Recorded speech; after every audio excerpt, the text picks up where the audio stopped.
नमस्कार विद्यार्थियों, आज का हमारा विषय है वर्ण विचार। वर्ण किसे कहते हैं? वर्ण सबसे छोटी ध्वनि जिसके टुकड़े नहीं किए जा सकते वर्ण कहलाती है, जैसे अ, ई, उ आदि। ओके, आगे है वर्णमाला। किसी भाषा में जितने वर्णों का प्रयोग होता है उनके निश्चित और क्रमिक समूह को वर्णमाला कहते हैं। क्रमिक का मीनिंग होता है कि क्रमवार, जैसे अ के बाद आ आना है, ई आना है, ये क्रमिक समूह कहलाता है। हिंदी वर्णमाला में स्वर, व्यंजन आदि होते हैं। अ से औ तक ये क्या है? हमारे स्वर हैं जो आप देख रहे हो।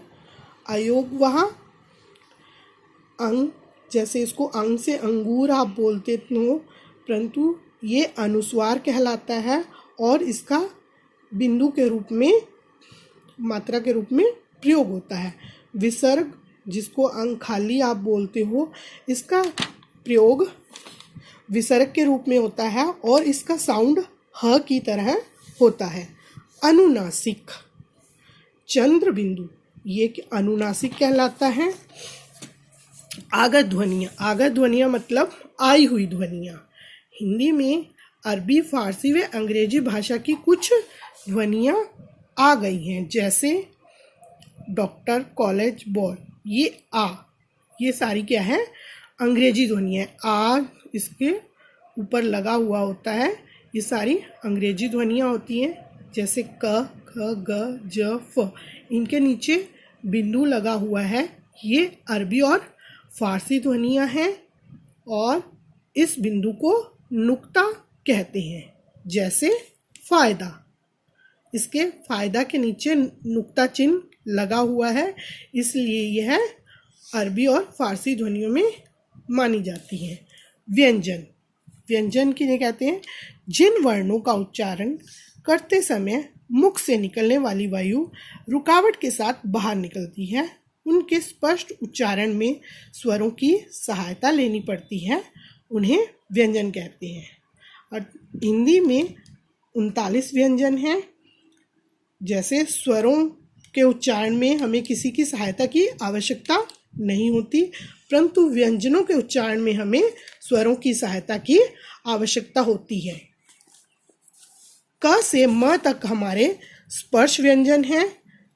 क से म तक स्पर्श व्यंजन में आते हैं। स्पर्श व्यंजन इसको इसलिए कहा जाता है क्योंकि स्पर्श का मीनिंग होता है छूना। जब हम इन वर्णों का उच्चारण करते हैं तो जीभा हमारे मुख के किसी न किसी भाग को छूती है, इसलिए इन्हें स्पर्श व्यंजन कहा जाता है। अंतस्थ व्यंजन, ये 4 हैं हमारे, य, र, ल, व।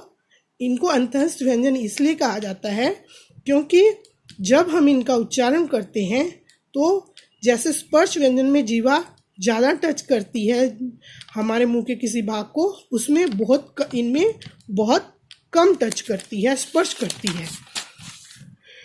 नेक्स्ट है ऊष्म व्यंजन, श, स, स, ह। ये ऊष्म व्यंजन, ऊष्म का मतलब होता है गर्म। इनको इसलिए कहा जाता है कि जब हम इनका उच्चारण करते हैं तो मुख से गर्म हवा निकलती है। नेक्स्ट है संयुक्त व्यंजन, संयुक्त व्यंजन श, त्र, ज्ञ, श्र। ये 4 होते हैं।